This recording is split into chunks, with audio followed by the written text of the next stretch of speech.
Assalamualaikum warahmatullahi wabarakatuh. Bismillahirrahmanirrahim. Kita lanjutkan 27. Bahasa apa saja Allah faham.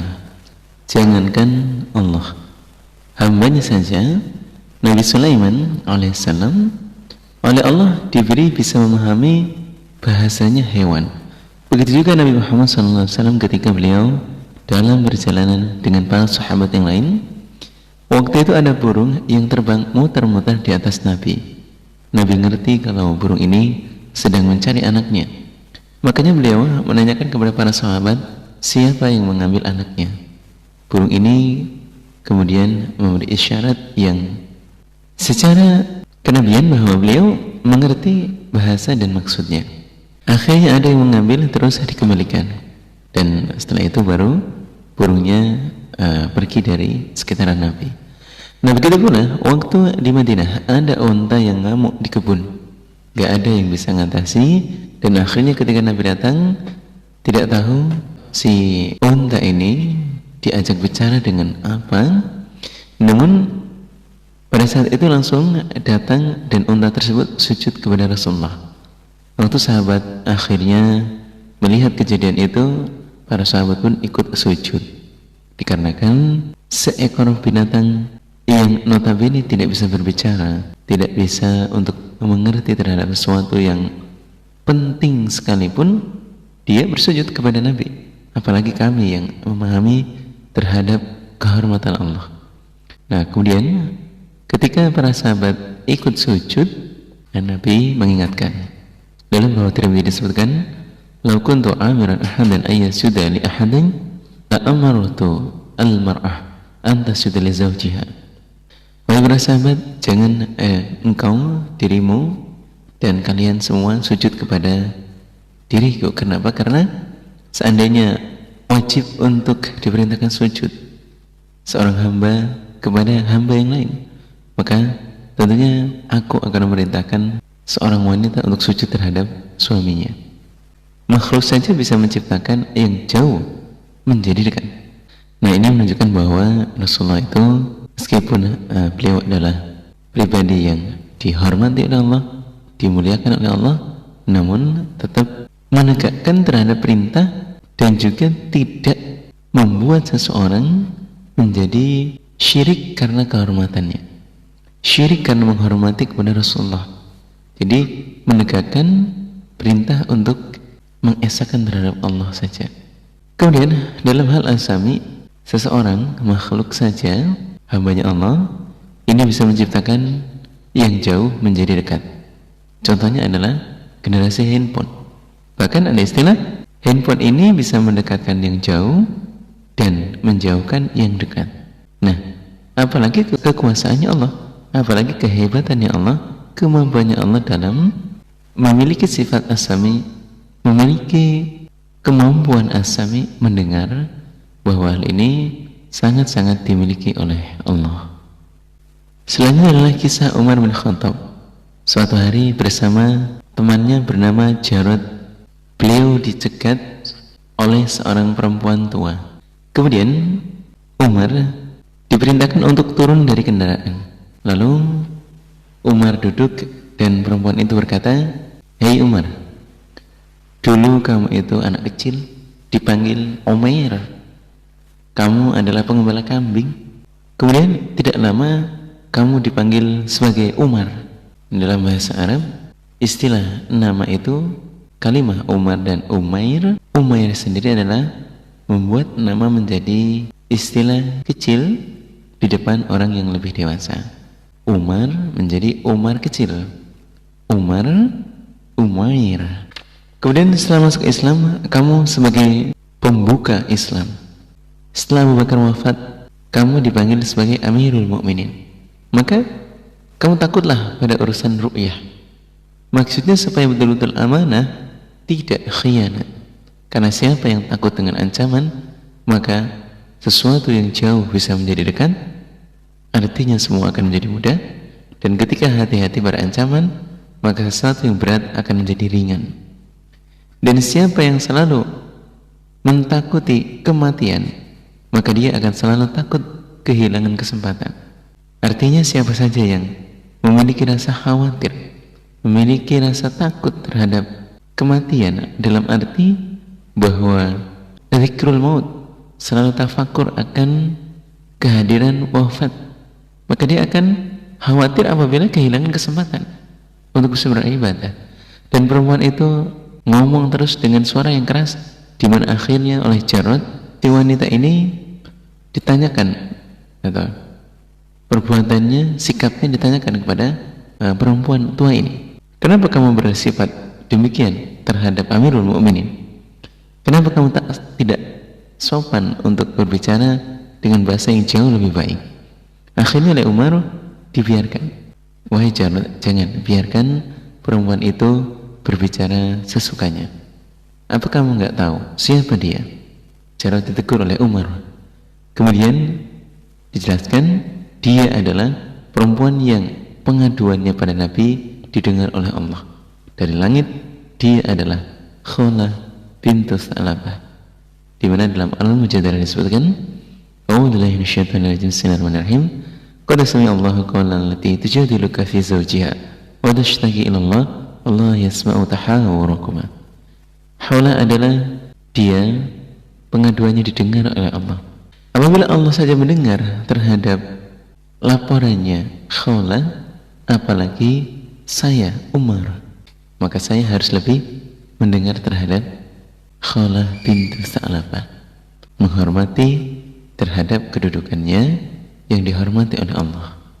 Berikutnya bahwa ketika Nabi Yunus ditelan oleh ikan, dibawa ke dasar lautan, di bawah ombak yang sangat besar, Nabi Yunus keadaannya berada di tengah-tengah malam yang gelap, dalam kondisi yang jauh dari permukaan laut. Namun suaranya oleh Allah didengar di atas langit. Sampai-sampai malaikat ikut merasa kasihan. Malaikat mengatakan, ya Allah, suara siapa itu? Kemudian, bukankah itu suara hambamu yang sangat jauh? Ialah Nabi Yunus yang berdoa, la ilaha illa anta subhanaka inni kuntu minadh dhalimin, fastajabna lahu wa najaynahu minal ghammi wa kadzalika nunjil mu'minin. Karena doanya Nabi Yunus yang sering dan dibaca terus-menerus sampai terdengar di langit, akhirnya Allah pun mengabulkan terhadap doanya. Fastajabnalah, lalu Allah menyelamatkannya dari susahnya keadaan gelap di dalam perut yang sangat besar itu. Dan seperti itulah bagaimana Allah menolong terhadap orang-orang yang beriman. Inilah wujudnya bahwa Allah Maha mendengar. Al-Anbiya 86 sampai dengan 87. Allah Maha melihat. Dengan nama Allah ini kita berusaha untuk ihsan. Mal ihsan? Qala an ta'budallah ka'annaka tarahu, bahwasanya ibadah kepada Allah di mana seakan-akan kita melihat langsung terhadap Allah. Kita disaksikan oleh Allah. Nah, fa in lam takun tarahu fa innahu yaraka. Jika kemudian kita sejatinya tidak mampu untuk melihat terhadap Allah, maka sifat al-ihsan yang dimaksud dalam ibadah adalah bagaimana Allah selalu mengawasi dan melihat kepada kita. Sehingga ulama mengatakan, belajarlah malu terhadap Allah. Kita punya majikan yang baik kepada kita semua, dikasih, diberikan kebutuhan dan kecukupan kepada kita. Cuman seumpama seorang majikan meminta kepada kita terhadap sesuatu yang menjadi peraturan, sesuatu perintah. Nah, apabila kita menentang di depan dia, apakah kita tidak malu? Pembawaan manusia biasanya itu malu untuk berbuat jelek pada orang yang baik terhadap dirinya. Allah lebih dari itu. Allah melihat kita terus, di mana sifat malu kepada Allah termasuk bentuk ibadah. Termasuk praktek rasa malu seperti yang dilakukan Umar bin Khattab kemarin. Diceritakan bahwa Umar itu suka keliling melihat ru'yahnya.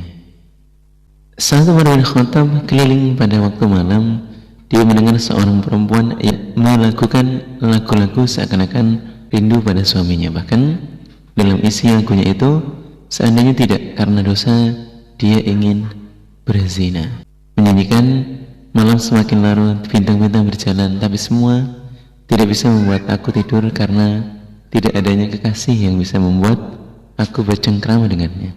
Seandainya bukan karena takut pada Allah dan malu pada Allah, maka ranjang akan bergoyang ialah bermaksud zina. Ini menandakan bahwa dia rindu dengan suaminya. Kemudian dengan mendengar nada-nada itu, Umar menangis dan merasa bersalah jika perempuan itu sampai melanggar karena gara-gara ijtihad dari dirinya. Kemudian Umar dengan keluhan perempuan itu langsung di pagi harinya memerintahkan terhadap sahabatnya untuk melihat kemana suaminya. Perempuan itu kok sampai demikian perlakuannya, gelagatnya. Karena kalau dia sampai zina gara-gara ijtihad dari saya, maka sebagai seorang pemimpin, beliau akan ikut merasa berdosa. Ini namanya selalu mencari keluhan terhadap ru'yahnya. Kemudian Umar dilapori kalau suaminya itu sudah berbulan-bulan, bahkan hampir 1 tahun tidak pernah pulang karena ijtihad berperang, menjaga kawasan perbatasan orang-orang Islam, orang-orang Muslim. Kemudian akhirnya Umar semakin menangis karena kalau sampai zina betul berarti gara-gara ijtihad dari dirinya. Maka saat itu Umar memanggil putrinya yaitu Hafsah. Kemudian Umar bertanya, menurut kira-kira seorang perempuan itu ketika ditinggal oleh suaminya kuat berapa lama? Kemudian Hafsah menanyakan, kenapa engkau menanyakan hal ini? Kan ini sebuah privasi seorang perempuan, wahai ayah. Kemudian Umar mengatakan, seandainya bukan karena urusan ru'yah, saya tidak akan bertanya tentang hal ini. Akhirnya menurut Hafsah itu ialah 6 bulan. Saat itulah Umar mengeluarkan ijtihad bahwa setiap prajurit yang berangkat perang maksimal 6 bulan, yang 4 bulan bertempat tinggal di dalam medan peperangan, dan yang 2 bulan itu adalah perjalanan pulang dan berangkatnya. Alhamdulillah, jazakumullah khairan. 29. Al-Hakam. Illa wasala ilaihi haqqah, bahwa Allah akan menyampaikan pada yang punya hak. Dalam sebuah cerita, akibat sifat dengki dan Allah menyampaikan kalau memang itu adalah haknya. Ada 2 menteri yang dekat dengan raja. Yang satu punya kedudukan istimewa, yang satunya biasa saja. Yang biasa ini ingin menjatuhkan di hadapan rajanya. Suatu saat, yang punya keistimewaan ini diundang ke rumah yang dengki. Kemudian, dia dihidangi bawang merah. Selanjutnya, yang dengki tadi mendahului datang ke raja dan ngomong kalau temannya yang kebetulan memiliki keistimewaan di depan raja itu diberikan bisik-bisik terhadap raja, digibahi, kalau bicara denganmu mulutnya mesti ditutupi karena menganggap dirimu raja adalah bau, gak enak. Setelah itu yang didengkihi datang dan rajanya langsung mendekat mengajak bicara terhadap orang tadi yang dianggap istimewa di depan raja. Nah, ternyata betul mulutnya itu ditutup sampai hidungnya. Akhirnya rajanya menjadi tersinggung. Rajanya langsung minta bolpen dan kertas, lalu dia menulis sesuatu di sana dengan stempel resmi. Kemudian surat itu diberikan kepada yang didengki tadi.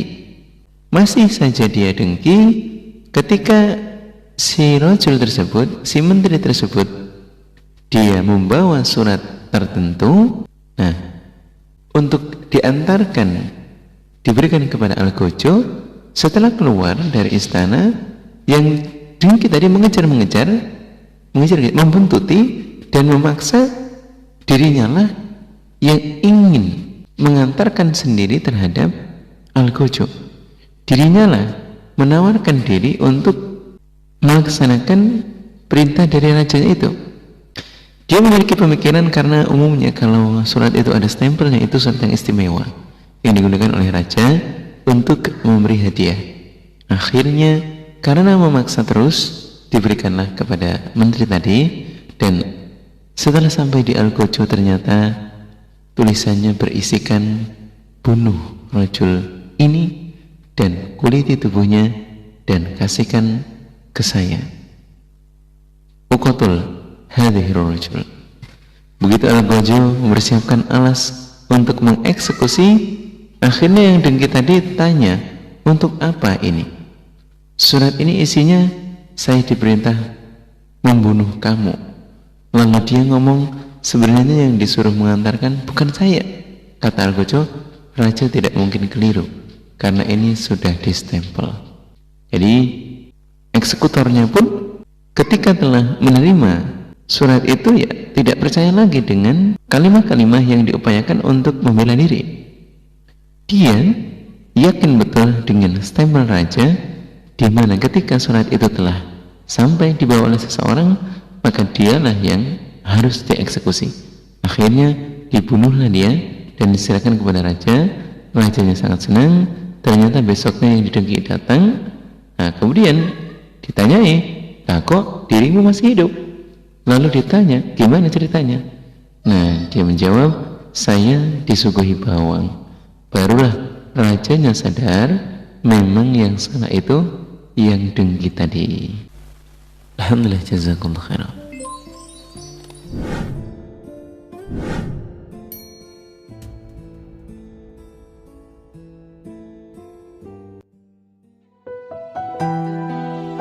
Anakku, tahukah kamu siapakah orang yang pertama kali mencintai dan menyayangi kita? Yang mempertaruhkan hidup dan matinya hanya untuk kita. Yang bahagia ketika kita tersenyum. Dia yang selalu sabar ketika kita mengecewakan. Yang bibirnya selalu basah dengan zikir dan doa khusus buat kita. Dia adalah ibumu.